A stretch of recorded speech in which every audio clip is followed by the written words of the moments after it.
함께 보실 말씀은 로마서 3장 5절로 8절입니다.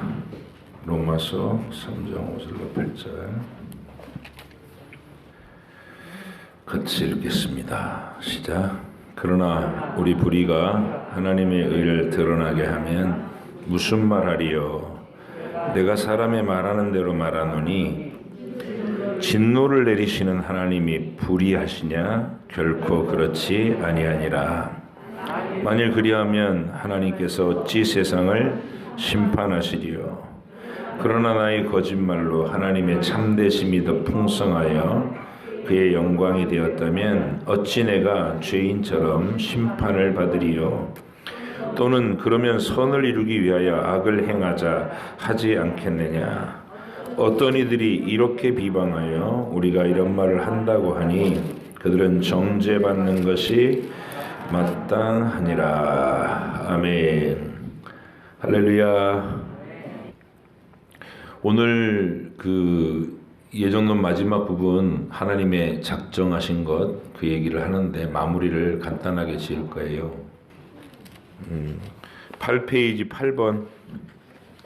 자, 같이 읽겠습니다. 시작. 아주 신비한 이 예정 교리는 특별히 신중하고 조심성 있게 다루어야지 하는데 이는 사람들이 하나님의 말씀에 계시된 그의 뜻에 유의하고 그리고 거기에 순종하여 그들이 받은 유효한 부르심에 대한 확신감으로 그들의 영원한 선택을 확신하도록 하기 위함이다. 그렇게 되면 이 교리는 복음을 성실하게 순종하는 모든 자로 하여금 하나님께 찬미와 경의와 찬양을 드릴 수 있게 해주며 또한 겸허와 근면과 풍성한 위로를 허락해 줄 것이다. 아멘. 한마디로 얘기하면 예정론을 함부로 이해하면 오해가 심각하다는 거예요. 오늘 본문을 읽었을 때 사도 바울한테도 그런 오해하는 사람 생겼어요. 야, 구원할 사람 예정돼 있고 버릴 사람 예정돼 있다며. 그러면 내가 악한 것도 하나님이 예정한 거니까 내 거짓말로 하나님이 뜻을 이루면 나도 칭찬받아야 되겠네? 요렇게 얘기하는 자들이 꼭 생긴다는 거죠. 사도 바울은 그럴 수 없다. 그건 네가 성경의 예정론을 잘못 이해한 거다 이 얘기입니다. 예정론을 잘못 이해하는 사람 중에 특히 어떤 오류에 빠지냐면 하나님 미리 다 정해 놓으셨으면 우리가 전도할 필요도 없네요. 그리고 이제 전도가 느슨해지는 부작용이 생긴다 그래요.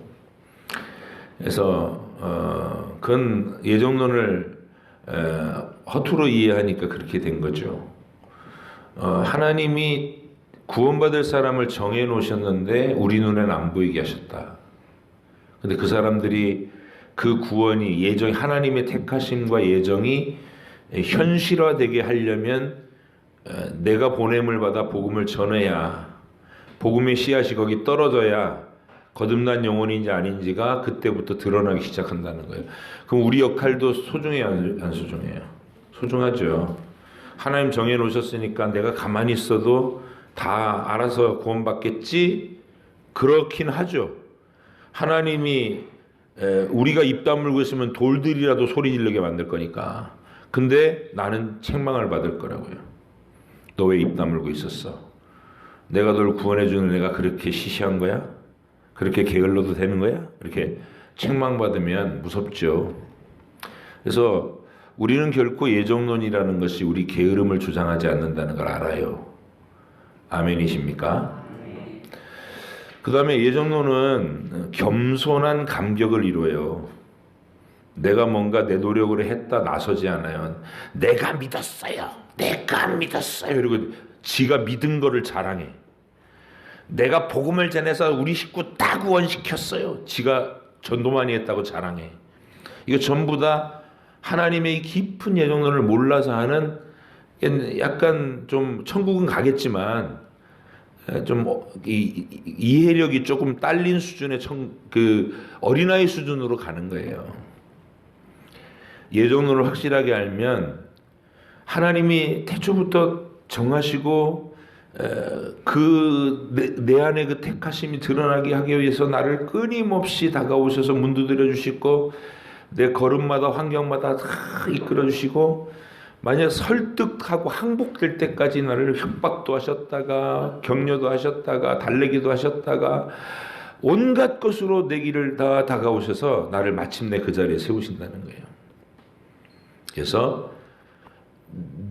내 모습을 쳐다보면 천국 갈 자신이 없지만 주님이 날 먼저 택하셨기 때문에 저는 천국 갈 소망이 확실합니다 하고 여러분의 구원에 확신을 준다는 거예요.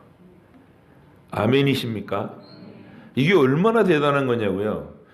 알미니안, 감리교 계열의 신앙생활하는 사람들, 또 특히 천주교인들은 특별히 그런 거. 그 사람들은 거의 뭐 천주교 속에서도 구원받을 성경을 읽는 천주교 신자들은 그 속에 구원받을 사람이 몇몇은 있을 수 있어요. 근데 그 체제, 교황주의 자체는 이단이에요. 교황의 권위를 성경보다 더 높이 두고 있는 그 체제는 지옥과 마땅할 이단 주장입니다. 우리는 그렇게 선언합니다. 근데 그 천주교 신자들한테 천국 갈 확신 있습니까? 대답 못해요. 교리 자체가 그래. 그 사람은 아유 우리 같은 평범한 사람이 무슨 천국에 가겠어요. 연옥이나 가면 다행이죠 이러면서 구원을 자신 없어 합니다. 왜냐하면 자기들의 어떤 선행으로 구원받는 줄 아니까. 우리는 하나님이 택하신 백성으로 예정하셨다는 걸 믿어요. 내 구원의 완성을 하나님이 이루신다는 걸 믿어요. 내가 뻘짓을 할 때는 내버려두지 않고 다가오셔서 내 다리를 부러뜨리시고 나를 업어맺히시고 나를 목을 졸라서라도 항복시키시고 감동스럽게 하나님 사랑합니다 이렇게 만들어갖고 데리고 가실 것을 믿는 거예요. 베드로처럼.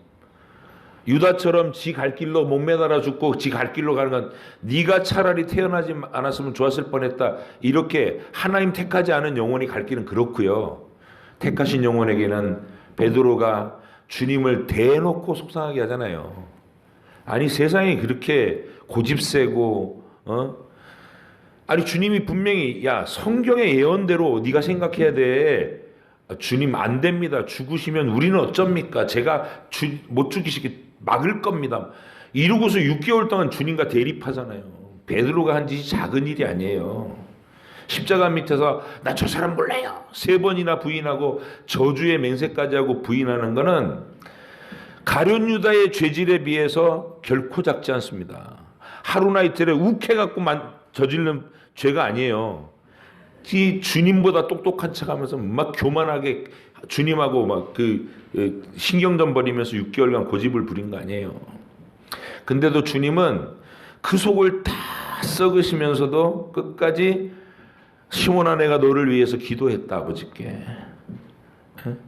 마귀에게 잡아먹히지 않고 네 목덜림이 물리지 않도록 내가 기도했다. 너 회복한 후에 너도 네 형제들 연약한 형제들 내가 너 용서해 준 것처럼 끝까지 돌봐라. 이렇게 얘기하신 게 천국 복음이에요. 여러분 예정론은 은혜로운 겁니다. 겸손한 감격을 만들어주고 구원의 확신을 가지게 해주는 거예요. 그래서 예정론을 허투루 잘못 이해하면 전도 안 해도 저절로 되겠네. 그리고 어차피 나는 천국 가도록 정해졌으니까 여기서 대놓고 마음대로 죄짓고 살아도 되겠네. 여기 오늘 본문에서 얘기하는 것처럼 내가 거짓말을 해도 그게 하나님께 영광이 된다면 거짓말이 칭찬받겠네요. 이런 엉터리 같은 발상하는 어리석은 말이 된다는 거예요. 그래서 예정론을 이해할 때는 깊이 묵상하고 겸손히 묵상해라. 아멘. 여러분과 제가 모든 것이 주의 은혜입니다 생각하니다. 은혜입니다. 아침에도 우리 지휘자님이 오늘의 찬양대 지휘자님 선곡을 잘 하셨던데 다들 은혜 받고 울컥하셨다고 얘기하시더라고요. 오늘 또 오후 예배 딱 서니까 우리 김태현 팀장 유빌라 대찬양 팀장 멘트 들어보시니 어때요? 거의 사역자급이죠? 태현 집사님하고 정환 집사님은 총각 때 제가 강도사 시절부터 저하고 개인 성경 공부들을 계속했던 팀들이에요. 아름다운 교회를 함께 섬길 수 있는 비전과 꿈을 가지고 드디어 사역자급들로 다 성장하셨어요.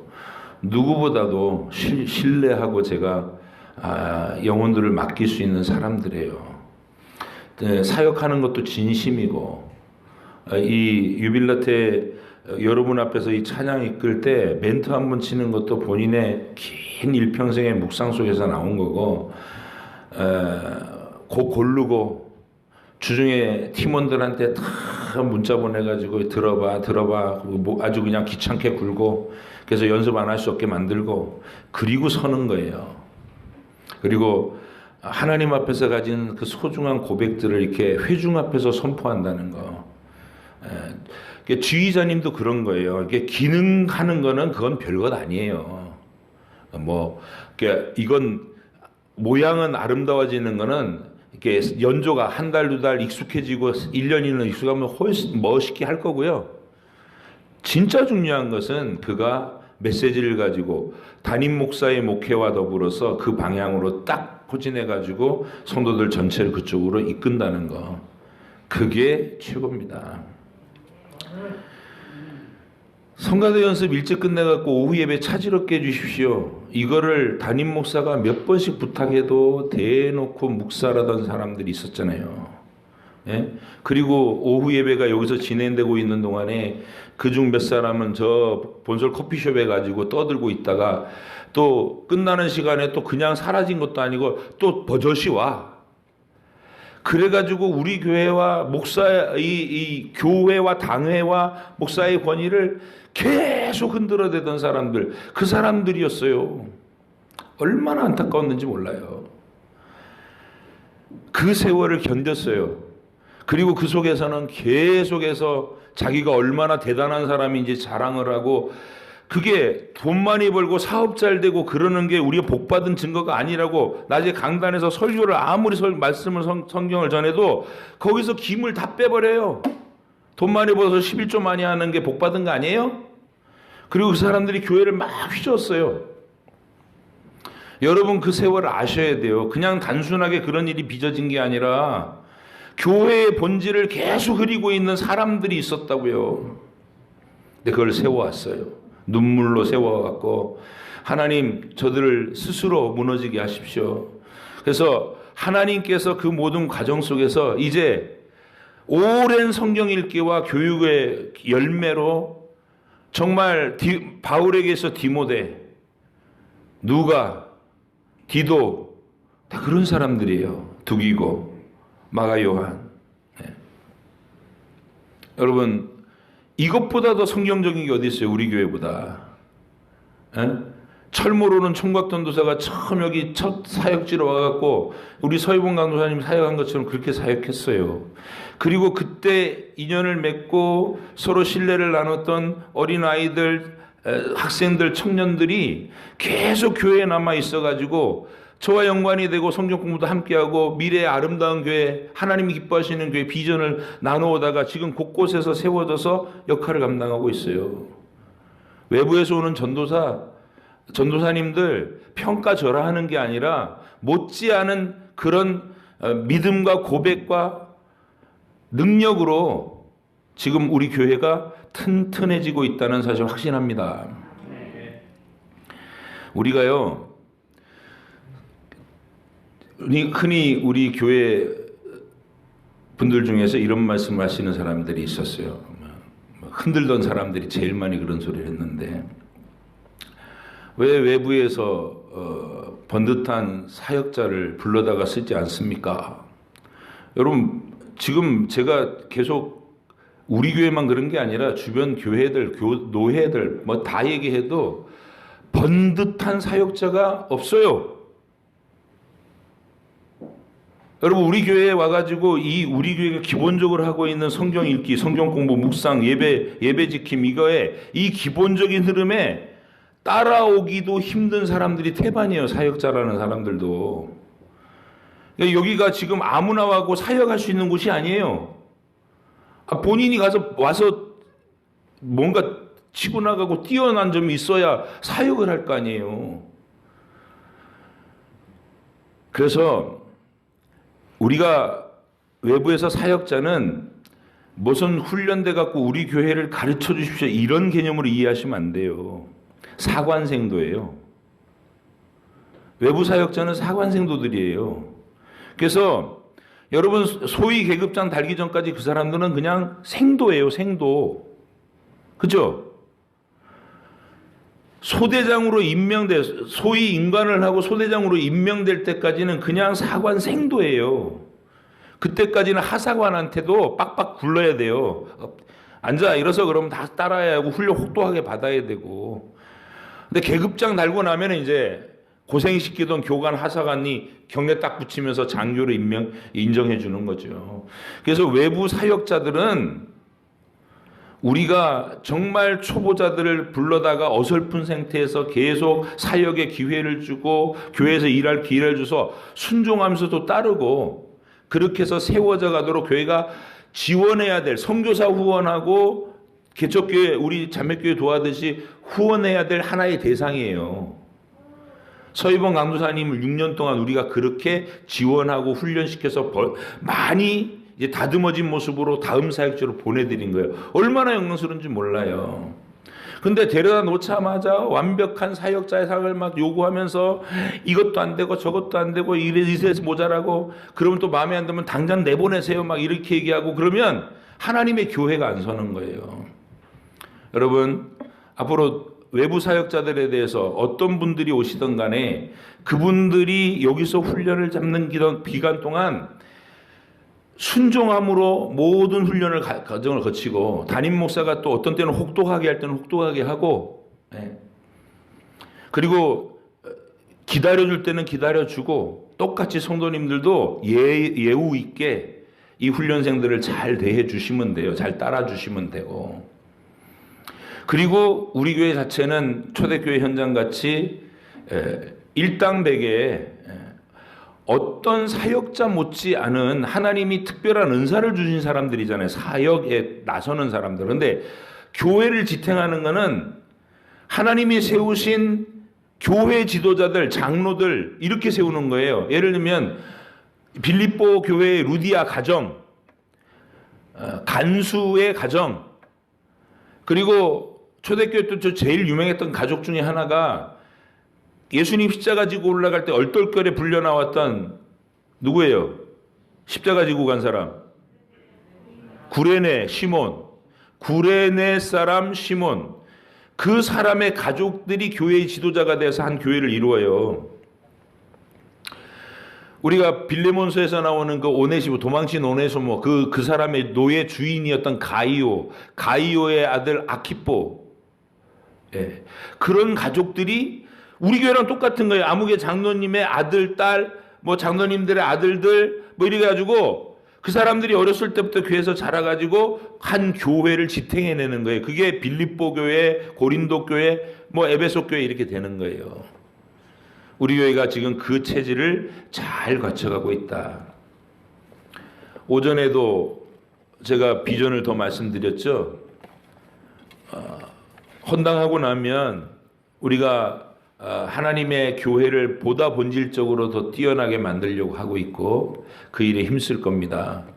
오늘 총회 자리에 오늘 총회가 있습니다. 이렇게 광고가 이제 한 달 전부터 계속 나갔는데 총회가 있는 걸 알면서도 또 가버린 사람들은 비난할 대상이 아니라 그분들은 우리가 더 극진히 섬겨야 될 대상이에요. 돌봐야 될 대상이구나. 하나님 나라를 위해서 수고하고 고생하는 짐을 짊어지고 각오가 돼 있는 사람. 비율을 보니까 청년회가 많이 남았네. 그래도 훌륭해. 오늘 그냥 계속 청년들한테 늘어지게 칭찬만 하고 싶네. 두세 사람이 남아있다.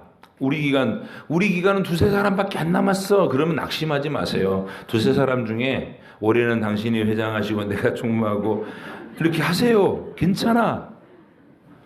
얼마나 소망스러워. 우리가 나머지 아직 이 짐을 지기를 힘들어하는 우리 나머지 회원들은 우리가 섬기자. 1년 동안 또 우리가 섬기자. 그래야 은혜로운 거예요. 그래야 우리 교회는 큰일 났어. 어느 기간도 몇 사람밖에 안 남고 총회를 못했어. 총회를 이러면 나 혼자 남았다. 그럼 내가 회장할게요. 써내세요 저한테. 혼자 남았으면. 올해는 총회하는 날 저 혼자 남았습니다. 목사님, 하나님께서 2023년도 저보고 회장하라는 뜻인 줄 압니다. 아멘. 그러고 써내세요. 할렐루야. 그게 우리 교회 희망이에요. 자, 마지막 얘기 하나만 더 하고 끝낼게요. 우리 전임 사역자 구했잖아요. 전에도 얘기했지만 이 사역이 만만한 사역이 아니에요. 한광모라고 하는 우리 장태봉 목사님 그 담임 목사 시절에, 제가 강도사 시절에 우리 교회를 막 흔들어야 되던 암흑의 그 사람의 친구였던 사람이 전도사도 있었어요. 저보다 연배는 한참 위였죠. 근데 이제 목사님이 그때 또 전임사역자 지금처럼, 저는 이제 교육에 막 계속 투입됐었으니까 전임사역에 필요로 해갖고 그분을 썼어요. 그때 한 40대인가 50대 됐었던데, 새벽 예배 차량 운행 그때 제가 다 했었거든요. 몇 년 동안. 그거를 그분한테 넘겼어요. 일주일하고 이가 빠지더라고. 어금니가 흔들려갖고. 쉬운 일 아니에요. 각오만 된다고 된 일도 아니고. 그리고요, 단순히 운전기능직이 아니에요. 그 자리가 사역이에요. 사역. 교회 차량을 적시에 도착하게 하고, 제가 그걸 성실하게 잘하고 싶어서 이게 마음의 각오도 있었어요. 그래, 하나님 이번에 훈련을 제대로 하라는가 보다. 그래서 아예 하루를 3시에 시작하자. 10시에 자고 3시에. 그래가지고 3시에 딱 눈 뜨자마자 이렇게 샤워 싹 하고 준비 다 갖추고 나서 책 다 챙겨가지고, 그리고 시간 되면 이제 돌아서 일주일 동안 했어요. 금요일 날 눈을 3시에 떴는데 안 잤다가 바로 튀어나가서 씻어야 되는데 그 안 했더니 다시 잠든 거예요. 눈을 떠보니까 4시 30분이야. 아니 4시 15분이야. 이미 첫 번째 집에 도착해야 될 시간이었어요. 그래갖고 전화 드렸어요. 권사님, 제가 지금 일어났는데 어쨌든 빨리 준비하고 전화 드릴 테니까 추운데 떨지 마시고 그 전화 받고 나오세요. 가다가 이제 좀 중간 지점까지 좀 내려와 주세요. 막 이러고서 난리가 났었어요. 이게 굉장히 힘들어요. 그런 과정들 하나하나가. 이걸 매일 해야 되는 싸움이에요. 매 예배 시간마다. 저는 평생에 이 하나님의 사역으로 부르심을 받았고 맨날 하는 일이라 가능한데, 안 하던 사람이 이 사역 투입되잖아요. 어떤 일이 벌어지느냐. 새벽 4시에는 적어도 일어나요. 저처럼 3시부터 일어날 필요는 없고 4시에는 일어나야 되는데, 4시에 일어나면 이제 새벽 예배 섬기고 나잖아요. 그럼 하루 종일 병든 닭 되는 거예요. 이거 일주일만 하면 끝나는 게 아니라 한 몇 달은 가요. 그 상황이 몸에 완전히 익을 때까지. 그 고통스러운 기간을 넘어서기가 어려운 거예요. 그래서 요는 처음에는 그냥 우리 성도들 중에 만약에 전임 사역자가 오면 거기다가 막 이것까지, 저는 지금도 사역자, 남자 사역자, 목회를 하겠다는 사람이 훈련받으러 전임 사역자가 오면 혹독하게 시킬 생각은 있어요. 왜냐하면 이게 기본이 되기 때문에. 근데 사실은 사역자들이 지금 이런 걸 감당할 만한 사역자도 없고요. 젊은 사역자 중에. 기본적으로 젊은 사역자 오라 그러면 뭐부터 물어보는지 아세요? 전임 사역자는 사택 제공합니까? 둘째, 그 사택이 반지하는 아닙니까? 뭐 이런 거 꼭 물어봐요, 진짜로. 그리고 사례비는 얼마 줍니까? 어느 부서 맡아야 되는지 맨 나중에 물어봐요. 사택 줍니까?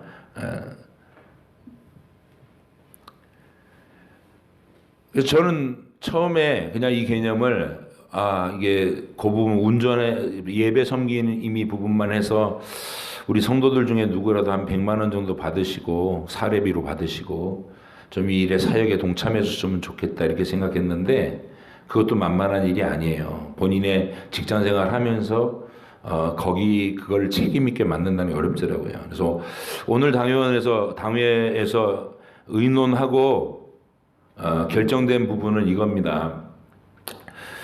월 200만 원짜리 일자리를 교회에서 만들기로 했어요. 그러니까 이게 일자리가 아니라 사역이에요. 사역. 사역하시는 분의 교회에서 마땅한 사례비로 지급하는 게 200만 원. 범위는 새벽 차량 운행, 저녁 예배 차량 운행, 주일날 차량 운행, 그게 범위입니다. 그리고 상근할 필요는 없어요. 낮에 출근할 필요는 없고 자유롭게 투잡을 뛰셔도 돼요. 이 정도 조건입니다. 젊은 사람들은 응하기 어렵겠지만 또 연세 되신 분들 계속 이제 정년이 없이 본인이 계속 하나님의 은혜를 받아서 감당하시면 앞으로도 힘이 있으신 때까지는 하실 수 있는 안정된 하나님의 사역의 직분이에요.